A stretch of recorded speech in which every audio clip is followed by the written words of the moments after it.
سورہ یونس 11واں سپارہ آیت نمبر 62 سے آج ہم شروع کریں گے اور انشاءاللہ 70 تک انشاءاللہ تعالی آج ہم اس کو کور کریں گے. تو 11ویں سپارے کا 3 پاؤ بھی ہو جائے گا انشاءاللہ العزیز اور سورہ یونس کے 7 رکوع مکمل ہو جائیں گے. کل صبح میرا انشاءاللہ تعالی ازبکستان کا سفر ہے اور اگلی منگل کو واپسی ہے، تو بدھ والے دن دوبارہ میں جوائن کروں گا. تقریباً 10 جو ہے نا یہ ناغہ ہوں گی تقریباً کم و بیش. تو ان چھٹیوں میں پھر جو معاون ٹیم ہے، بلکہ اصل ٹیم ہی وہی ہے، وہ پھر آپ کے ساتھ تکرار اور بہت ساری گرامر اور باقی ساری چیزوں کو وہ درست کروا دے گی، اور اگر جیسے بھی ان کو مناسب لگا تو اگلے کچھ رکوع اگر انہیں پڑھانے ہوئے تو وہ بھی وہ کر لیں گے. تو وہ جو بھی ترتیب بنے گی انشاءاللہ تعالی وہ واپس آ کے میں انتظامیہ سے پوچھ لوں گا اور خیر ہوگی انشاءاللہ تعالی. اللہ تعالیٰ آپ سب کو بہت بہت قبول فرمائے اور اپنا فضل عطا فرمائے. تو آیت نمبر 62 سورہ یونس، پہلے ہم ان 2 آیتوں کا 62 اور 63 کا ترجمہ کر لیتے ہیں اور اس کے بعد اس کی تفسیر اور تشریح. اور یہ 2 آیتیں ایسی ہیں کہ اس کے اوپر اگر ہم 1 گھنٹہ نہیں 25 گھنٹے بات کریں نا تو پھر بھی نامکمل ہے، بہت کچھ ہے اس میں. تو کچھ بات انشاءاللہ ان 2 آیتوں کی تفصیل سے ہم کریں گے، پھر باقی آیات اس کے بعد انشاءاللہ تعالی ہم پڑھ لیں گے. 70 تک آج ہمیں کرنا ہے. دیکھیں میرے اور آپ کے یہاں بیٹھنے کا مقصد کیا ہے، انتظامیہ نے مجھے یہاں کیوں بٹھایا ہے. صرف ترجمہ اور تفسیر کو گو تھرو کر لینا مقصد نہیں ہے. ترجمہ اور تفسیر کو پڑھنا سمجھنا بہت بڑی سعادت ہے، لیکن فقط اس کو گو تھرو کر لینا یہ مقصد نہیں ہے. مقصد یہ ہے کہ ہماری زندگی میں کوئی تبدیلی آئے اور ہم کوئی اللہ کا قرب حاصل کر سکیں. تو اس حوالے سے آج یہ جو 2 آیات ہیں ان کو ہم بہت تفصیل کے ساتھ ان کے تقاضوں کو اور ان چیزوں کو دیکھیں گے تاکہ ہماری زندگی جو ہے وہ بدلے. الا ان اولیاء اللہ، الا خبردار، ان بے شک، اولیاء اللہ اولیاء اللہ، اللہ تعالیٰ کے دوست، لا خوف علیہم، لا نہیں، خوف کوئی خوف، علیہم ان پر، ولا اور نہیں، ہم ان پر، یحزنون نہ وہ غمگین ہوں گے. الا ان اولیاء اللہ لا خوف علیہم ولا هم یحزنون، آگاہ رہو، سن لو، سمجھ لو، جو اللہ رب العزت کے اولیاء ہیں، جو اللہ تعالیٰ کے دوست ہیں، نہ ان کو کوئی خوف ہوگا نہ ان کو کوئی غم ہوگا. الذین، یہ کون ہے؟ اللہ پہچان بتا رہے ہیں. الذین، یہ وہ لوگ ہیں، آمنو ایمان لائے، وکانو اور وہ تھے، اور کانو وہ تھے، یتقون متقی. انہی اولیاء اللہ کے بارے میں اللہ فرماتے ہیں لہم البشرا، لہم ان کے لیے، البشرا خوشخبری ہے، فی الحیات الدنیا دنیا کی زندگی میں، وفی الآخرہ اور ان کے لیے خوشخبری ہے وفی الآخرہ اور آخرت میں. لا تبدیل لکلمات اللہ، لا نہیں، تبدیل کوئی تبدیلی، لکلمات اللہ تعالیٰ کے کلمات میں سے، اللہ کے باتوں میں سے، اللہ کے فیصلوں میں سے. اللہ تعالیٰ کے فیصلے اٹل ہیں. لا تبدیل لکلمات اللہ، اللہ کے، لا تبدیل کوئی تبدیلی نہیں، لکلمات اللہ اللہ تعالیٰ کے کلمات میں، اللہ کے فیصلوں میں، اللہ کی باتوں میں. ذالکا یہی، یعنی کہ یہ اولیاء اللہ بن جانا اور یہ بشارت حاصل کر لینا، ذالکا هو الفوز العظیم، یہی ہے، ہوا وہی، فوز کامیابی، حقیقی کامیابی، وہ کامیابی کی کائنات جس نے بنا کے تہس نہس کر دینی ہے، وہ پروردگار عالم فرما رہے ہیں کہ کامیابی اس کائنات کے نقشوں میں نہیں، اس میں ہے فوز، حقیقی کامیابی، العظیم. اور صرف کامیابی ہی نہیں، حقیقی صرف کامیابی نہیں، حقیقی کامیابیوں میں سب سے عظیم کامیابی، یعنی کہ بہت عظیم کامیابی. سب سے عظیم کا لفظ اب جو بھی ہے، بہترین کامیابی، عظیم کامیابی، یعنی جو عظیم کامیابیاں ہیں ان کے اندر ایک عظیم کامیابی کیا ہے کہ یہ مقام ہمیں مل جائے.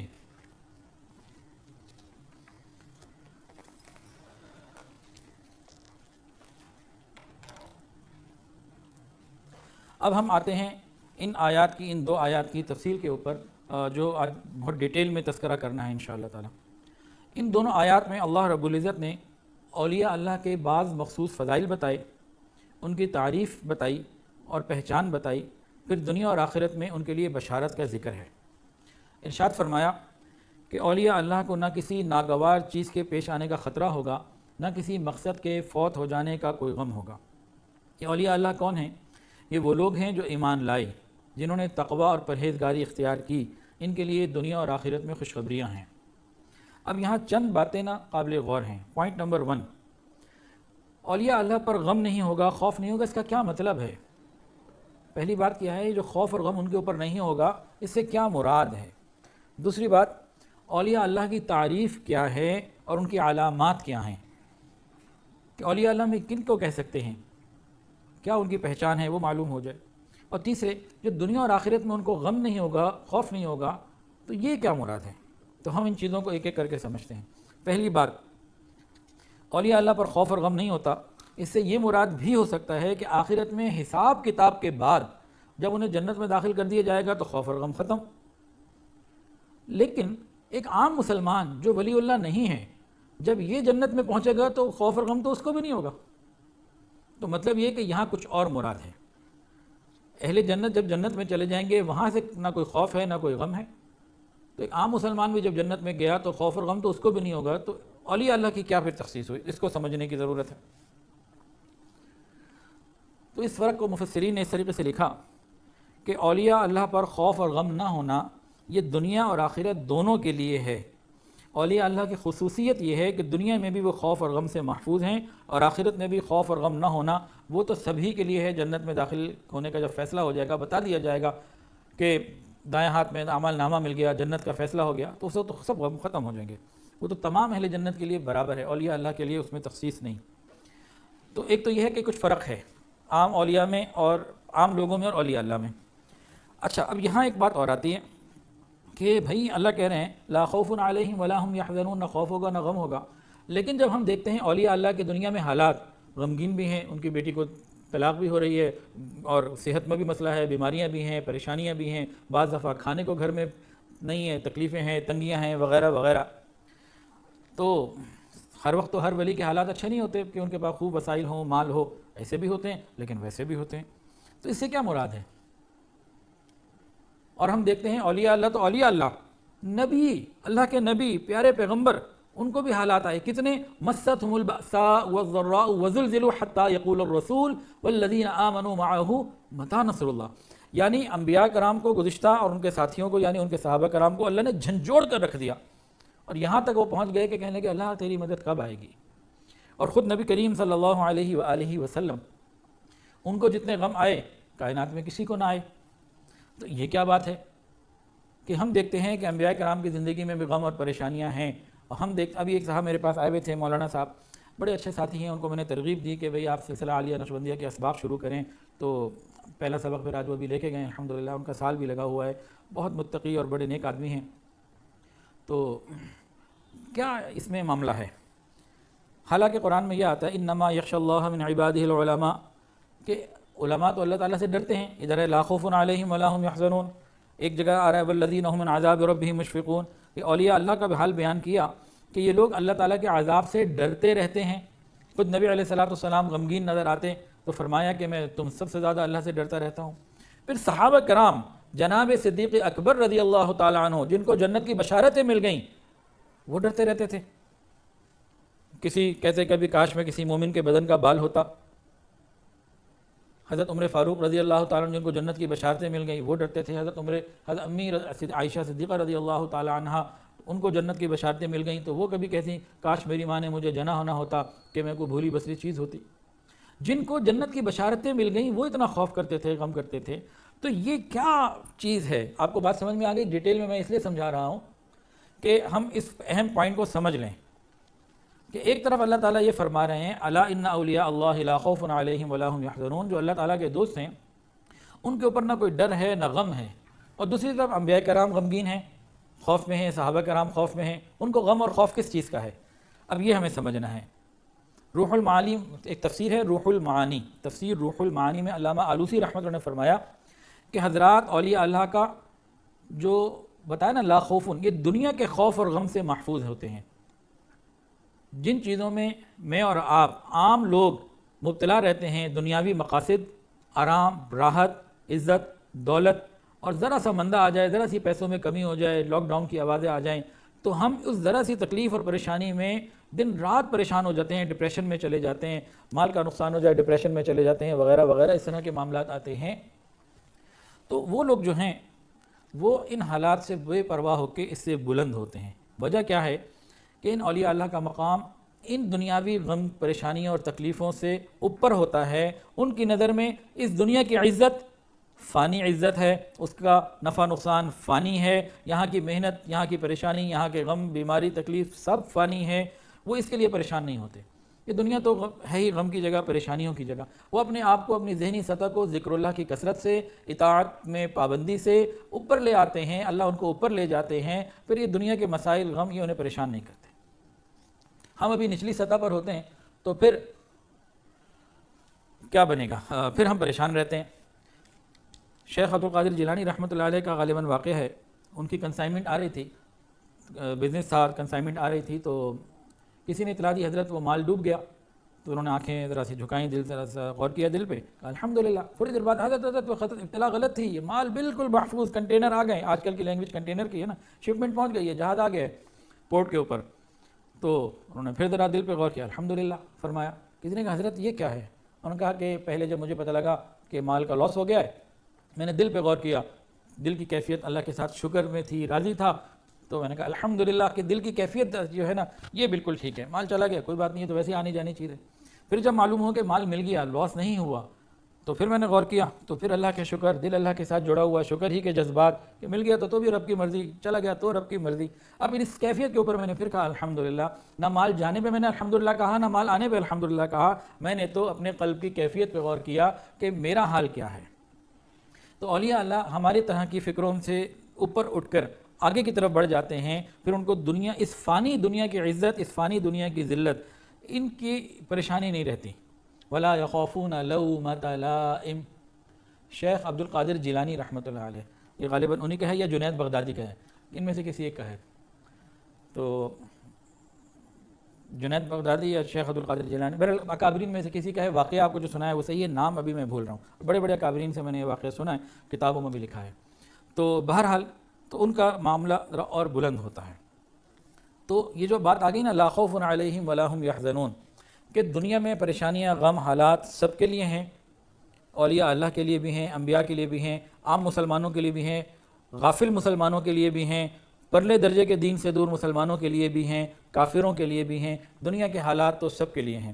فرق کیا ہے کہ اولیاء اللہ کے دل ان حالات سے متاثر نہیں ہوتے، سکون میں رہتے ہیں، ان کے دلوں میں ایک سکون کا خزانہ ہوتا ہے، بہت سکون کی دولت ان کو ملی ہوئی ہوتی ہے۔ وہ کسے ملتی ہے؟ کہ ان کو حقیقت پتہ لگ جاتی ہے کہ دنیا کی عزت بھی فانی ہے، نقصان بھی فانی ہے، یہ ختم ہو جانے والا ہے، یہ حقیقی نہیں ہے، یہ پائیدار نہیں ہے۔ اصل تو قیامت کے دن کی عزت ہے، اصل تو وہاں کی ذلت ہے، وہ اس کی طرف فکر میں رہتے ہیں تو یہ چیزیں انہیں خیال ہی نہیں ہوتی۔ اس کی مثال ایسے ہے، ایک آدمی ہے، اس کی جیولری کی بہت بڑی دکان ہے اور وہ گولڈ کا سپلائر ہے اور سارے پاکستان کو مال دیتا ہے اپنا، اس کا بہت بڑا بزنس ہے۔ اب اس کے پاس جو ہے نا کوئی بالکل، جب کوئی سامان پیک ہو کے آتا ہے تو کارٹن میں آتا ہے، اس کی ردی بن جاتی ہے، گتا پلاسٹک کے شاپر خراب۔ اب کوئی اس کو کہے جناب یہ اتنی ساری ردی جمع ہو گئی ہے، اتنے سارے شاپر جمع ہو گئے ہیں، یہ تو اتنا اس کا ہمیں نقصان ہے، کہ یار یہ کوئی چیز ہے، اصل تو ہماری اپنی وہ دولت ہے، یہ کیا ہے؟ یا کوئی فیکٹری ہے وہ کام کر رہا ہے تو اس کے لیے اس کا پروڈکٹ، اس کی انوینٹری وہ کام آتی ہے۔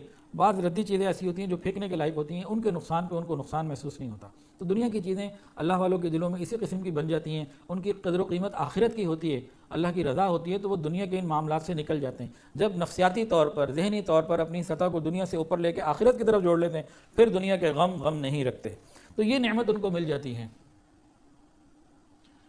آپ کا سوال بہت خوبصورت ہے، آج کی مجلس کا مضمون ہی یہی ہے جو آپ نے سوال کیا ہے۔ آپ کا سوال یہ کہ عام لوگوں میں کوئی ایسا انسان ہو سکتا ہے جو ایسی زندگی گزارے؟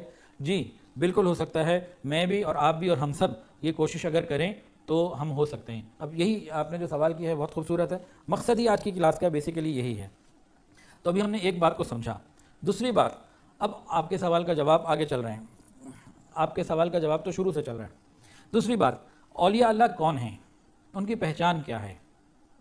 اولیاء اللہ کون ہیں، ان کی علامات کیا ہیں، پہچان کیا ہے؟ اولیاء ولی کی جمع ہے، اولیاء ولی کی جمع ہے۔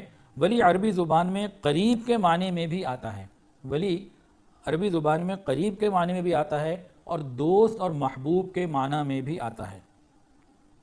اولیاء ولی کی جمع ہے، ولی عربی کا لفظ ہے، یہ قریب کے معنی میں بھی آتا ہے، دوست اور محبوب کے معنی میں بھی آتا ہے۔ اب اللہ تعالیٰ کا قرب، اللہ تعالیٰ کی ولایت، اللہ تعالیٰ سے تعلق، یہ تو کائنات کی ہر چیز میں اگر ہم جائیں، کائنات میں جو کچھ بھی ہے اس کا کوئی نہ کوئی تعلق اللہ رب العزت کی ذات کے ساتھ ہے. وہ انسان ہے، وہ کوئی جاندار ہے، وہ کوئی پہاڑ ہے، کوئی درخت ہے، یا چاند ہے، یا زمین ہے، یا آسمان ہے، کائنات کی کوئی بھی چیز ہے، اس کا اپنے بنانے والے کے ساتھ ایک تعلق ہے. چاہے اس کو اس کا احساس ہے یا نہیں، یا اس کو اس کا ادراک ہے یا نہیں، لیکن ہر ایک کا تعلق ہے، کیونکہ وہی تعلق تو اس کو باقی رکھے ہوئے ہے. کائنات کی کوئی ایسی چیز نہیں ہے جس کا اللہ تعالیٰ کے ساتھ تعلق نہ ہو. یہ بات ہو گئی کامن. اب آتے ہیں مسلمانوں میں، آ جاتے ہیں. اب تمام مسلمانوں میں دو طریقوں کے درجے بنا سکتے ہیں. یہ سمجھنے کے لیے باتیں ہو رہی ہیں. اگر میں ابھی یہ پوچھوں کہ ہم میں سے اللہ تعالیٰ کا دشمن کون ہے، تو الحمدللہ کوئی بھی نہیں ہے. ارے بھائی قرآن پڑھنے پڑھانے بیٹھے ہیں تو یہ تو نہیں نا کہ ہم میں سے کوئی اللہ کا دشمن ہے، نعوذ باللہ. نہیں، الحمدللہ الحمدللہ جب ہم نے کلمہ پڑھ لیا، ساتھ ساتھ میں نے پڑھ بھی لیجیے آپ لوگ بھی، لا الہ الا اللہ محمد الرسول اللہ اشہد ان لا الہ الا اللہ واشہد ان محمد عبدہ ورسولہ. جب ہم نے کلمہ پڑھ لیا تو ہم سب کس میں شامل ہو گئے؟ واللہ ولی المؤمنین، اللہ ولی الذین آمنوا، اللہ تعالیٰ دوست ہیں ایمان والوں کے.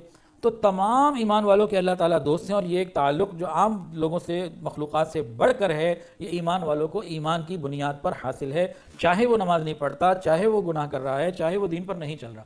تو الحمدللہ یہ جو بیسک تعلق ہے یہ تو ہمیں حاصل ہے. اس پہ کہہ دیں الحمدللہ، الحمدللہ، دل سے کہیں الحمدللہ. اب اولیاء اللہ والا تعلق کیا ہے؟ یہ خصوصی تعلق ہے، یہ خاص الخاص تعلق ہے. یہ تقویٰ سے ملتا ہے. اب اسی پر ہم آتے ہیں کہ یہ کیسے ملتا ہے. اب حدیث سن لیجئے. نبی کریم صلی اللہ علیہ وآلہ وسلم نے ارشاد فرمایا کہ میرا بندہ، یہ بخاری شریف کی روایت ہے، حدیث قدسی ہے. اللہ تعالیٰ فرماتے ہیں کہ میرا بندہ نفلی عبادات کے ذریعے میرا قرب حاصل کرتا رہتا ہے، کرتا رہتا ہے، کرتا رہتا ہے، یہاں تک کہ میں اس سے محبت کرنے لگتا ہوں، وہ مجھ سے محبت کرنے لگ جاتا ہے. اور نہیں، یہاں تک کہ میں اس سے محبت کرتا ہوں. اور اگلی بات تو بس قربان ہو جائے انسان اللہ کی اس بات کے اوپر. اللہ فرماتے ہیں جب میں اس سے محبت کرتا ہوں تو میں اس کے کان بن جاتا ہوں. وہ جو کچھ سنتا ہے وہ میرے ذریعے سے سنتا ہے. میں اس کی آنکھ بن جاتا ہوں جس سے وہ دیکھتا ہے، یعنی جو دیکھتا ہے وہ میرے ذریعے سے دیکھ رہا ہوتا ہے. اس کے ہاتھ بن جاتا ہوں، وہ جو کچھ پکڑتا ہے کرتا ہے وہ میرے ذریعے سے ہی کرتا ہے، یعنی میری رہنمائی میں کرتا ہے. مطلب کیا ہے اس بات کا کہ ان لوگوں کی ہر حرکت، ہلنا جلنا، بیٹھنا، چلنا پھرنا، کوئی بھی کام بھی میری رضا کے خلاف نہیں ہوتا. اللہ تعالیٰ یہ مقام عطا فرما دیتے ہیں. اللہ نے فرمایا کہ میرا بندہ نفلی عبادات کے ذریعے میرا قرب حاصل کرتا رہتا ہے، یہاں تک کہ میں اس سے محبت کرنے لگتا ہوں. جب میں اس سے محبت کرنے لگتا ہوں تو میں اس کے کان بن جاتا ہوں جس سے وہ سنتا ہے، آنکھ بن جاتا ہوں جس سے وہ دیکھتا ہے، ہاتھ بن جاتا ہوں جس سے وہ پکڑتا ہے، پاؤں بن جاتا ہوں جس سے وہ چلتا ہے. اللہ اکبر، یہ مقام مل جاتا ہے. اب اس ولایت خاصہ کے، یہ ولایت خاصہ ہے، ولایت خاصہ کے درجات بے شمار ہیں. دیکھیں انبیاء کرام کے اندر بھی درجات ہیں. نبی علیہ السلام کا درجہ سب سے بلند، اور باقی انبیاء کرام کے اپنے اپنے درجات ہیں، لیکن سب بلند درجے پہ ہیں. اولیاء کے اندر درجات کی اسی طرح لاکھوں کروڑوں نہیں اربوں بھی ہو سکتے ہیں، بے حساب ہیں، اس کی کوئی گنتی نہیں ہے. تاہم صوفیاء کرام میں جو بیسک لیول ہے نا، بیئر منیمم لیول، جہاں سے ولایت اسٹارٹ ہو رہی ہوتی ہے، جو منیمم لیول ہے وہ کیا ہے؟ اس کو درجہ فنا کہا جاتا ہے. درجہ فنا، جس کا حاصل یہ ہے کہ آدمی کا دل اللہ تعالیٰ کی یاد میں ایسا ڈوب جاتا ہے کہ پھر غیر اللہ کی محبت اس کے اوپر غالب نہیں آ سکتی. یہ اولیاء اللہ کون ہوتے ہیں؟ جو ان کا اسٹارٹنگ لیول ہے نا، وہ کیا ہے کہ پھر ان کا دل، ان کا قلب اللہ رب العزت کی محبت میں، اللہ تعالیٰ کی یاد میں، اطاعت میں ایسا ڈوب جاتا ہے کہ پھر کسی اور کی محبت اس کے دل پر غالب نہیں ہوتی. پھر وہ جس سے محبت کرتا ہے اللہ کے لیے کرتا ہے، جس سے نفرت کرتا ہے اللہ کے لیے کرتا ہے. اس کی محبت ہو یا عداوت، اس کی محبت ہو یا نفرت، اپنی ذات کا حصہ کوئی نہیں ہوتا. اپنی ذات کا حصہ کوئی نہیں ہوتا، وہ پھر اللہ ہی کے لیے ہوتا ہے. جب انسان کو یہ مقام مل جاتا ہے کہ اس کا ظاہر اور باطن اللہ تعالیٰ کی رضا میں مشغول رہتا ہے، پھر وہ کیا کرتا ہے؟ وہ ہر ایسی چیز سے پرہیز کرتا ہے جو اللہ تعالیٰ کے نزدیک ناپسند ہو. پھر اس کو یہ نہیں کہنا پڑتا کہ بھئی یہ گناہ نہ کرو. وہ تو دیکھتا ہے جو چیز میرے رب کو پسند نہیں ہے مجھے وہ نہیں کرنی، وہ اس درجے پر آتا ہے. اب اس کی علامت کیا ہے؟ دو علامتیں ہیں. بنیادی تفصیلات تو اس میں بہت ہے، بنیادی طور پر دو چیزیں ہیں: کثرت ذکر اور اطاعت کی پابندی، دوام اطاعت، یعنی ہر حال میں اللہ تعالیٰ کو کثرت سے یاد کرنا اور ہمیشہ ہر حال میں اللہ ہی کے حکم کو پورا کرنا. اولیاء اللہ کی یہ دو بنیادی صفات ہیں. ذکر کی کثرت ان کے اندر ہوتی ہے، اور ہر حال میں اللہ کے حکم کو پورا کرنا. جس کے اندر یہ دونوں چیزیں ہیں تب اللہ کے حکم کو سنت کے مطابق پورا کرنا. جس کے اندر یہ دو چیزیں ہیں وہ ولی اللہ ہے, اور جس میں کوئی ایک چیز نہیں تو وہ اس فہرست سے خالی ہے, باہر ہے. اور جس میں دونوں چیزیں موجود ہوں پھر ان میں درجات تو بے حساب ہیں. اب اولیاء اللہ کی پہچان کے بارے میں ایک حدیث اور سن لیجئے. حضرت ابو ہریرہ رضی اللہ تعالیٰ عنہ سے روایت ہے, رسول کریم صلی اللہ علیہ وآلہ وسلم سے سوال کیا گیا کہ اس آیت میں الا ان اولیاء اللہ لا خوف علیہم ولا هم یحزنون سے کون مراد ہیں, اولیاء اللہ کون مراد ہیں؟ تو نبی علیہ السلام نے ایک پہچان بتائی, فرمایا یہ وہ لوگ ہیں جو خالصتاً اللہ رب العزت کے لیے آپس میں محبت کرتے ہیں, کوئی دنیاوی غرض یا دنیاوی لین دین کی چیز نہیں ہوتی, جو کچھ ہوتا ہے وہ اللہ کے لیے ہوتا ہے. اولیاء اللہ کون لوگ ہیں؟ جو دنیاوی اغراض اور مقاصد سے بالکل ہٹ کٹ کے سائڈ پہ ہو جائیں, اللہ ہی کے لیے ایک دوسرے سے محبت کریں, سب تعلق اللہ تعالیٰ سے رکھیں, یہ اولیاء اللہ ہوتے ہیں. اب ایک سوال جو آپ نے بھی پوچھا, سوال یہ ہوتا ہے کہ اس درجہ ولایت کو حاصل کرنے کا طریقہ کیا ہے؟ اس درجہ ولایت کو حاصل کرنے کا طریقہ کیا ہے؟ قاضی ثناء اللہ پانی پتی رحمۃ اللہ علیہ نے تفسیر مظہری میں اس کا جو سوال اور جواب لکھا ہے. تفسیر مظہری, قاضی ثناء اللہ پانی پتی رحمۃ اللہ علیہ شیخ بھی تھے, یعنی صوفی بھی تھے, مفسر بھی تھے, محدث بھی تھے, قاضی بھی تھے, اور ان کے جو شیخ تھے ان کا نام تھا حضرت مرزا مظہر جانے جانا رحمۃ اللہ علیہ. حضرت مرزا مظہر جانے جانا رحمۃ اللہ علیہ نقشبندی سلسلے کے بہت بڑے بزرگ تھے, وہ ان کے شیخ تھے. تو انہوں نے جب قاضی ثناء اللہ پانی پتی رحمۃ اللہ علیہ, ان کے خلیفہ بھی ہیں, تو انہوں نے جب تفسیر لکھی تو اپنی تفسیر کا نام اپنے شیخ کے نام پہ رکھا, تفسیر مظہری. ہم جو معارف القرآن پڑھتے ہیں نا, معارف القرآن میں جگہ جگہ تفسیر مظہری کا حوالہ ہے, یعنی تفسیر مظہری ایسی کتاب ہے کہ جس کا ریفرنس دوسرے لوگ دیا کرتے ہیں, تو بڑے مقام کی وہ تفسیر ہے. تو قاضی ثناء اللہ پانی پتی رحمۃ اللہ علیہ نے تفسیر مظہری میں اس کو لکھا ہے, اور معارف القرآن میں حضرت مفتی شفیع رحمۃ اللہ علیہ نے اس سوال کا جواب لکھا ہے. اب وہ تفصیلی ذرا سن لیجئے, بلکہ میں اس کو 2 مرتبہ پڑھ دوں گا تاکہ ہم اس کو اچھے طریقے سے سمجھ سکیں. فرمایا کہ امت کے افراد کو, یہ ولایت کا درجہ امت کے افراد کو نبی کریم صلی اللہ علیہ وآلہ وسلم کے فیض صحبت سے ہی حاصل ہو سکتا ہے. اسی تعلق مع اللہ کا وہ رنگ, اسی سے تعلق مع اللہ کا وہ رنگ اسی سے تعلق مع اللہ کا وہ رنگ جو رسول اللہ صلی اللہ علیہ وآلہ وسلم کو حاصل تھا, اپنے اپنے ظرف, اپنے اپنے حوصلے کے مطابق اولیاء اللہ کو ملتا ہے. پھر لکھتے ہیں کہ فیض صحبت صحابہ کرام رضوان اللہ تعالی علیہم اجمعین کو بغیر کسی واسطے کے ڈائریکٹ رسول اللہ صلی اللہ علیہ وآلہ وسلم سے ملا, بغیر کسی واسطے کے ڈائریکٹ نبی علیہ الصلوۃ والسلام کی صحبت سے ملا. تو اس لیے صحابہ کرام کا مقام اور مرتبہ امت کے ہر ولی, ہر قطب, ہر غوث اور ہر ابدال اور جو بھی مقامات ہیں ہر ایک سے اوپر ہے. امت کے اندر جتنے بھی اولیاء اقطاب وغیرہ ہیں ان سب کا مقام صحابہ کرام سے نیچے ہے, تو صحابہ کرام کا مقام ان سب سے بلند ہے. بعد کے لوگوں کو یہ فیض کیسے ملا؟ کسی کو 1 واسطے سے ملا, کسی کو 2 واسطوں سے ملا, کسی کو 3 واسطوں سے ملا, تو مختلف واسطوں سے ان کو یہ ملا. جیسے تابعین کو صحابہ سے ملا تو 1 واسطہ آ گیا نبی علیہ السلام اور ان کے درمیان, تبع تابعین کو 2 واسطوں سے ملا, نبی علیہ السلام تابعی اور پھر تبع تابعین میں سے آ گئے. اسی طرح اور آگے آ جائیں تو یہ واسطے بڑھتے چلے گئے. فرماتے ہیں کہ جتنے واسطے بڑھتے چلے جاتے ہیں اتنا پھر اس میں فرق بھی آ جاتا ہے. اب یہ واسطہ کون بن سکتا ہے؟ نبی علیہ الصلوۃ والسلام سے لے کے آج ہم تک ہم بھی چاہتے ہیں کہ ہم آج کے زمانے میں پیدا ہوئے ہیں, 1446 سال گزر چکے ہیں, 47واں سال چل رہا ہے, تو ہم کیا کریں؟ ہمیں وہ لوگ تلاش کرنے ہوں گے. اب یہ واسطہ صرف وہی لوگ بن سکتے ہیں جو رسول اللہ صلی اللہ علیہ وآلہ وسلم کے رنگ میں رنگے ہوئے ہیں, ایک بات, آپ کی سنت کے اتباع کرنے والے ہیں, اور ان لوگوں کی کثرت سے مجالست یعنی ان کے ساتھ بیٹھنا, ان کی صحبت اختیار کرنا, اس سے اطاعت الہی میں اضافہ ہو, ذکر اللہ میں اضافہ ہو. تو یہ چیزیں ہیں. تو ہم کن لوگوں سے بیعت ہو سکتے ہیں, کن کے ساتھ تعلق رکھ سکتے ہیں؟ صرف وہی لوگ جو نبی علیہ السلام کے رنگ میں رنگے ہوئے ہوں, متبع سنت ہوں, اور ایسے لوگوں کی کثرت سے جو مجالست اور صحبت ہے, اور وہ کیا ہے, وہ اطاعت الہی اور ذکر اللہ میں ہوں. تو ولایت کا درجہ حاصل کرنے کے لیے 3 جز ہیں. پہلا, اگر میں چاہتا ہوں کہ میں اللہ کا ولی بنوں, اور اگر میں چاہتا ہوں کہ میں اللہ تعالیٰ کا قرب حاصل کروں, اگر میں یہ چاہتا ہوں کہ میں اللہ تعالیٰ کا قرب حاصل کروں, میں اللہ رب العزت کے اس خاص مقام پر آنا چاہوں, تو 3 بنیادی کام کرنے پڑیں گے. نمبر 1, کسی اللہ والے کی صحبت, کسی اللہ والے کی صحبت. پھر ان کی مان کے چلنے والی زندگی، اور تیسری چیز کثرت ذکر۔ اور ان میں بنیادی شرط یہ ہے کہ ہر کام شریعت اور سنت کے مطابق ہو، خلاف شریعت اور خلاف سنت نہ ہو۔ آگے بہت اہم بات لکھتے ہیں قاضی ثناء اللہ پانی پتی رحمۃ اللہ علیہ، لکھتے ہیں کہ یہ بہت اہم بات ہے سمجھنے سے رکھتا، کثرت ذکر سے دل کے آئینے کو روشنی ملتی ہے۔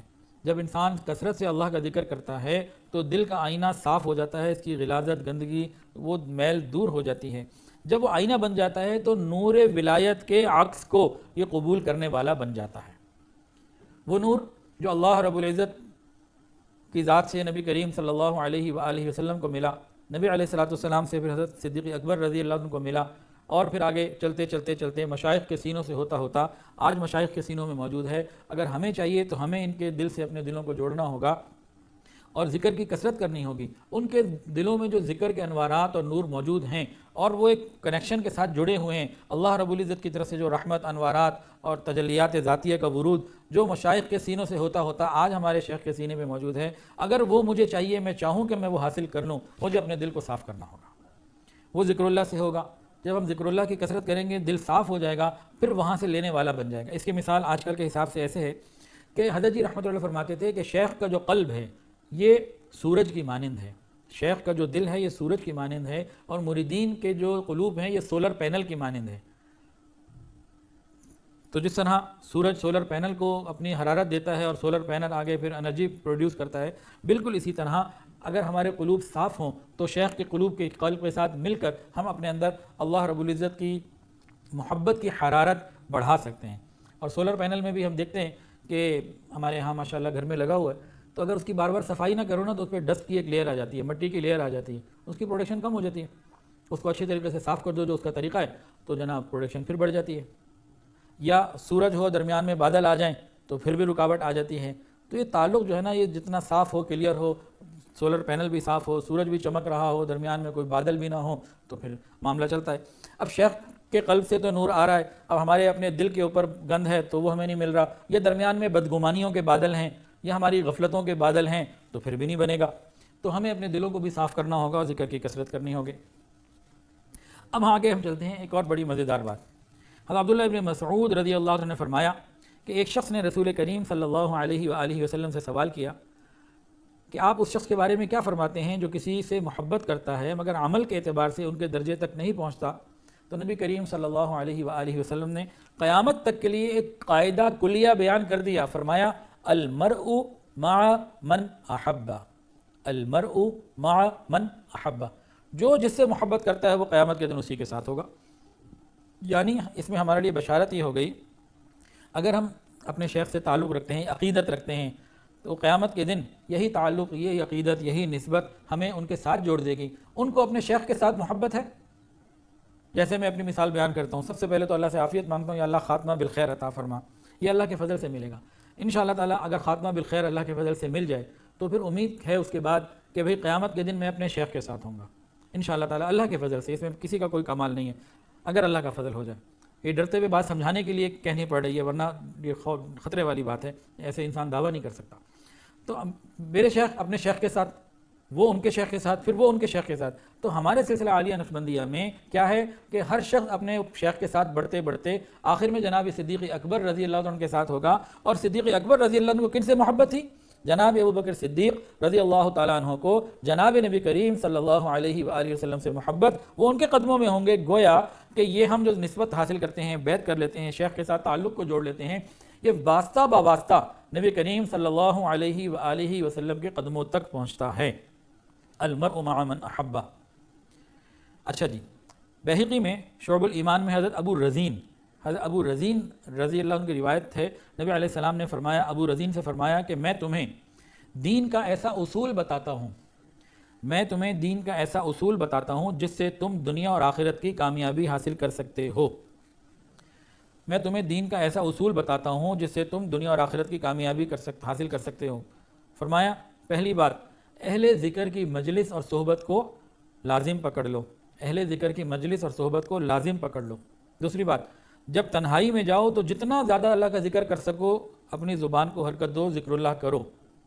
تیسری بات، جس سے محبت کرو اللہ کے لیے کرو، جس سے نفرت کرو اللہ کے لیے کرو۔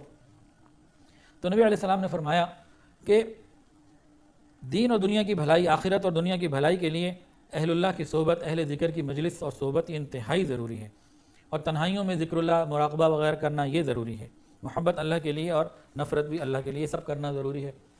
اب یہاں ایک مسئلہ آتا ہے، ابھی ہو سکتا ہے آپ میں سے کوئی پوچھ لے، ایک روز مطلب ایک کامن کوسچن پوچھا جاتا ہے کہ جی جو مرد حضرات ہیں وہ تو صحبت میں آ جاتے ہیں، ان کے لیے تو مجالس ذکر میں آنا، شیخ کے سامنے بیٹھنا، سفر کرنا اور یہ سب کچھ ممکن ہے، عورتیں کیا کریں؟ بھئی یہ عورتیں تو ہمیشہ سے ہی عورتیں تھیں نا، نبی علیہ السلام کی زندگی میں کیا صحابیات کو مقامات نہیں ملے؟ 1400 سال میں عورتوں کو مقامات نہیں ملے ولایت کے؟ رابعہ بصریہ خاتون نہیں تھیں، ہمیں عائشہ صدیقہ رضی اللہ عنہ کو مقامات نہیں ملے؟ تو عورتوں کو بھی ملتے ہیں بھئی، وہ پردے میں رہتے ہوئے شریعت سنت کی پابندی، اتباع سنت، شیخ کی بات کو ماننا، عمل کرنا، ذکر کی کثرت، گناہوں سے بچنا، تو سب کچھ مل جاتا ہے۔ تو اس میں کوئی خطرے کی بات نہیں ہے کہ جی ہم جو شیخ کی صحبت میں اس طرح سے نہیں بیٹھ سکتے، تو وہ تو اللہ کو بھی پتہ ہے نہیں بیٹھ سکتے، اور کوئی بھی نہیں بیٹھ سکا آج تک اس میں کہ ہاں کوئی شیخ ہی اگر محرم ہو وہ ایک الگ بات ہے، ورنہ ایک کامن تو یہ چیز نہیں ہے نا، تو اس لیے کوئی گھبرانے کی بات نہیں ہے۔ تو نبی علیہ السلام نے کیا فرمایا کہ اہل اللہ کی صحبت، اہل ذکر کی مجلس اور صحبت کو لازم پکڑ لو، تنہائی میں اللہ کا ذکر کرو، محبت کرو تو اللہ کے لیے، اور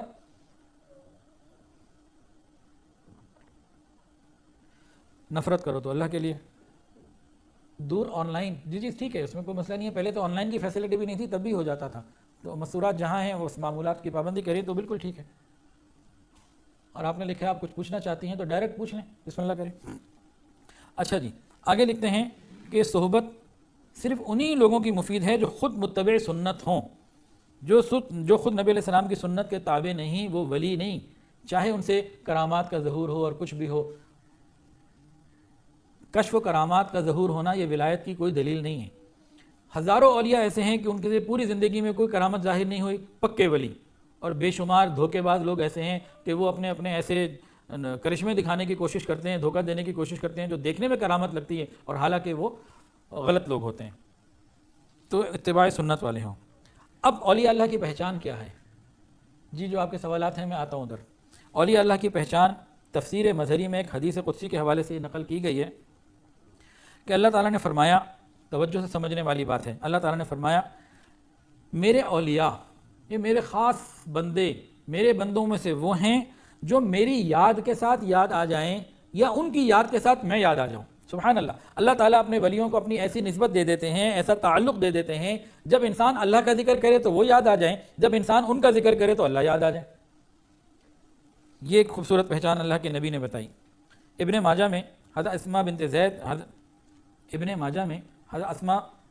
زید رضی اللہ بنت یزید، ابن ماجہ میں حضرت اسماء بنت یزید رضی اللہ تعالیٰ عنہ سے ذکر مذکور ہے، رسول اللہ صلی اللہ علیہ وآلہ وسلم نے ارشاد فرمایا کہ اولیاء اللہ کی پہچان یہ ہے الذین رؤوا ذکر اللہ، کہ جن کو تم دیکھو تو ان کو دیکھ کے تمہیں اللہ یاد آ جائے، جن کے چہرے کو دیکھ کر اللہ یاد آ جائے وہ اولیاء اللہ ہیں۔ اس کو اور آسان ہم کر لیں،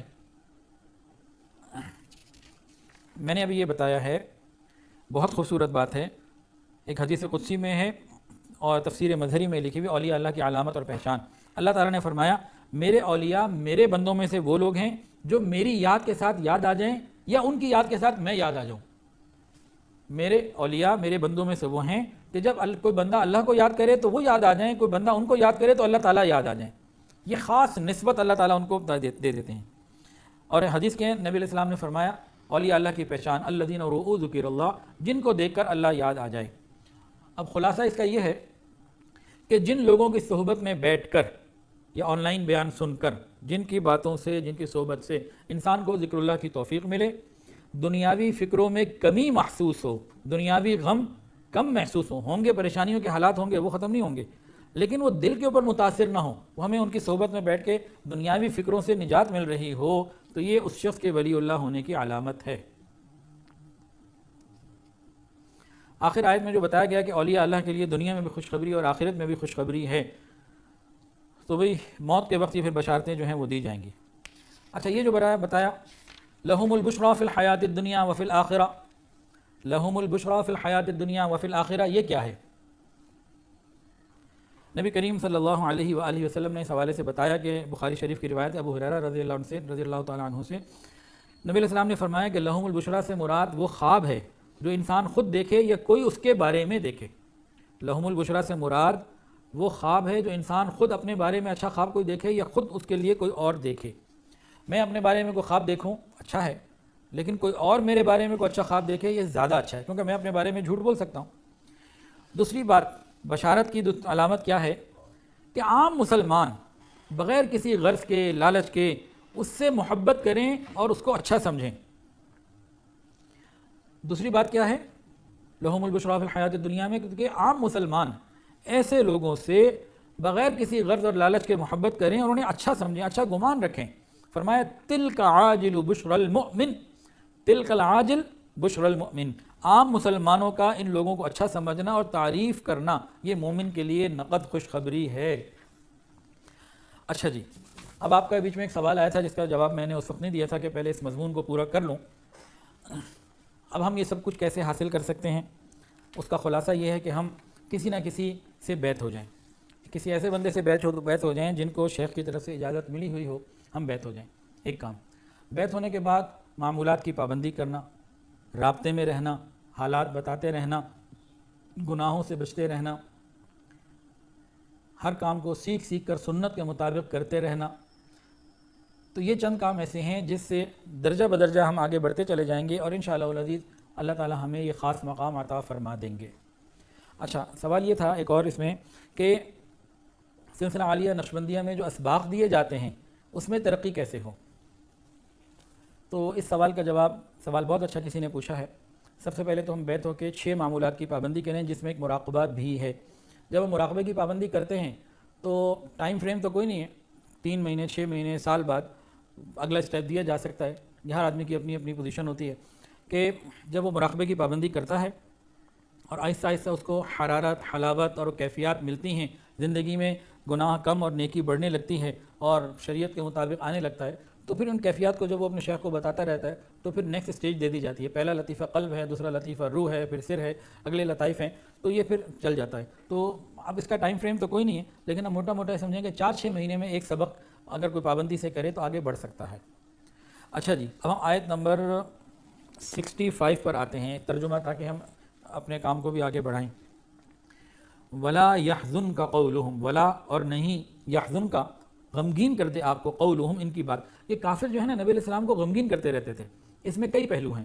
ایک تو نبی علیہ السلام ان کے ایمان نہ لانے کی وجہ سے غمگین ہو جاتے تھے کہ یا اللہ ان کی آخرت کا کیا بنے گا. ان کی آخرت کی، ان کی خیر خواہی کے حوالے سے نبی علیہ السلام غمگین ہو جاتے تھے. دوسرا، وہ نبی علیہ السلام کو ادھر ادھر کی باتیں سناتے، تکلیف پہنچاتے، مذاق اڑاتے وغیرہ وغیرہ وغیرہ.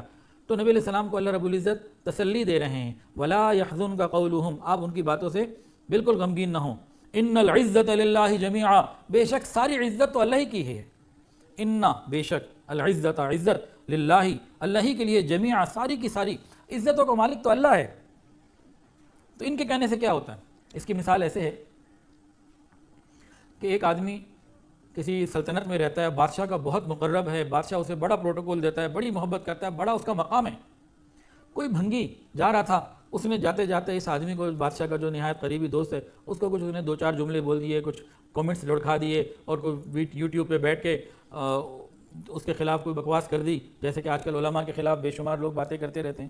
اب وہ بندہ ان بھنگیوں کی وجہ سے پریشان ہو تو اس کو کیا کہا جائے گا؟ بھائی تم بادشاہ کے ساتھ تعلق ہے، بادشاہ کے پاس عزت ہے، جو وہ حقیقت ہے یہ تو سب فضول باتیں ہیں. تو ہمیں گھبرانا نہیں چاہیے لوگوں کی باتوں سے. عزت دین میں ہے. قرآن میں اللہ نے فرما دیا سورہ منافقون 28واں سپارے میں، وَلِلَّهِ الْعِزَّةُ وَلِرَسُولِهِ وَلِلْمُؤْمِنِينَ. اللہ فرما رہا ہے ان العزت للہ جمیعا، لوگوں کی باتوں سے غمگین نہیں ہونا، عزت تو اللہ کے پاس ہے. هو السمیع العلیم، ہوا وہ السمیع خوب سننے والا، العلیم خوب جاننے والا. الا آگاہ رہو، ان للہ بے شک اللہ ہی کے لیے ہے، من فی السماوات جو کچھ آسمانوں میں ہے، ومن فی الارض جو کچھ زمینوں میں ہے. من فی السماوات جو کچھ آسمانوں میں ہے، ومن فی الارض جو کچھ زمین میں ہے، یہ واحد کا صیغہ ہے. وما اور نہیں، یتبع یہ پیروی کرتے، الذین یہ لوگ، یدعون من دون اللہ یدعون جو پکارتے ہیں، من دون اللہ اللہ کے سوا، شرکا جو اللہ کے سوا دوسرے شرکا کو پکارتے ہیں، یہ کسی اور چیز کی پیروی نہیں کرتے. ان یتبعون ان نہیں، یتبعون پیروی کرتے ہیں، الا مگر، الظن گمان کی.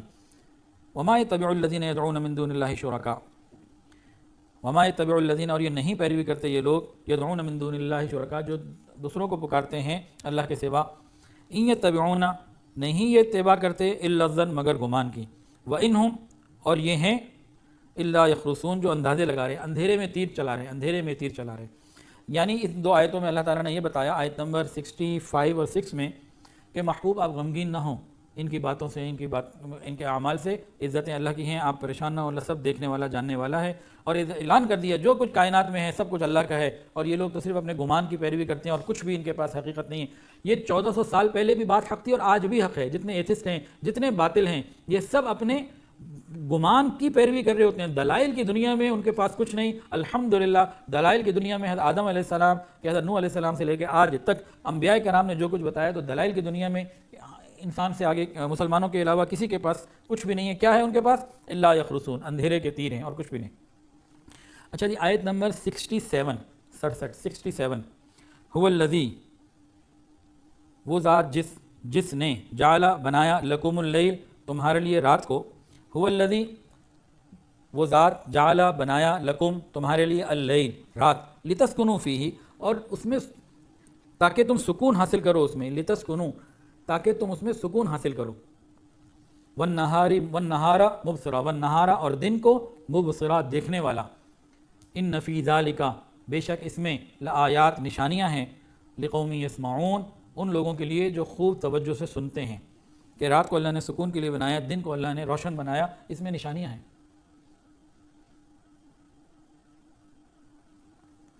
قالو، اب یہاں اللہ رب العزت نے جو عیسائی اور بعض یہودیوں نے ایک شرک کا نیا سلسلہ بنایا ہوا تھا، اس کی بھی تردید فرما دی۔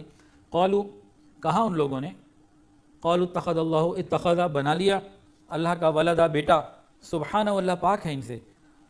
پہلے تو مشرکین مکہ کی شرک کی قسمیں آ رہی تھی نا، اب بعض لوگوں نے جو اللہ کا بیٹا بنا لیا، جیسا عیسیٰ علیہ السلام کو عیسائیوں نے، قالو، کہا انہوں نے، اتخذ اللہ ولدا، اللہ نے اپنا بیٹا بنا لیا۔ اللہ فرماتے ہیں سبحانہ، پاک ہے وہ، هو الغنی، بے نیاز ہے وہ۔ تم جو شرک کی باتیں کرتے ہو، اللہ کے لیے بیٹے ٹھہراتے ہو، پاک ہے وہ ان باتوں سے، هو الغنی، وہ بڑا بے نیاز ہے، وہ بے نیاز ہے۔ لہو ما فی السماوات و ما فی الارض، لہو، اسی کا ہے، ما، وہ جو،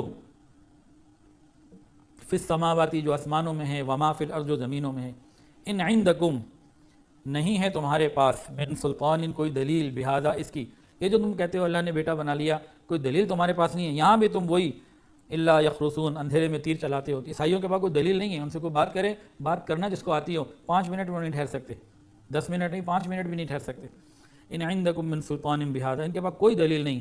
اتقولون، کیا کہتے ہو تم، علی اللہ، اللہ کے لیے، ما لا تعلمون، جو اللہ کے علم میں بھی نہیں ہے، تم کیسی باتیں کر رہے ہو۔ قل، محبوب آپ فرما دیجئے، ان الذین، بے شک یہ لوگ، یفترون، جو گھڑتے ہیں، علی اللہ الکذب، اللہ کے لیے جھوٹ، لا یفلحون، وہ کامیاب نہیں ہوں گے۔ متاع فی الدنیا، وہ کیا ہے، بس دنیا کی زندگی کے کچھ سامان ہیں، اسی میں ڈوبے ہوئے ہیں، دنیا سے نکل کر آخرت کی سوچ ان کے اندر نہیں ہے، تو ٹھیک ہے کچھ فائدہ دنیا کا اٹھا لیں۔ متاع فی الدنیا، جو کچھ دنیا کا ان کے پاس مال و متاع ہے، بس یہی ہے۔ ثم، پھر کیا ہوگا، الینا، ہماری طرف، مرجعہم، لوٹ کر آنا ہے انہوں نے، مرجعہم، ان کا لوٹنا، ثم، پھر کیا ہوگا، ہے نذیقہم، ہم چکھائیں گے انہیں۔ یہاں وہ مان نہیں رہے، دنیا کی زندگی میں، دنیا کے مال و متاع میں، اپنے زیب و زینت میں لگے رہیں، پھر موت آئے گی، ثم الینا، پھر ہماری طرف، مرجعہم، لوٹ کر آئیں گے، ثم، پھر کیا ہوگا، نذیقہم العذاب، پھر ہم ان کو چکھائیں گے عذاب، والینا، ثم نذیقہم العذاب، پھر عذاب چکھائیں گے، الشدید، شدید عذاب، بما کانوا یکفرون، بدلے اس کے، کانو وہ تھے، یکفرون، کفر جو کرتے رہے۔ اچھا جی، الحمدللہ ہماری آیت نمبر 70 تک جو ہے وہ ہو گئی ہے۔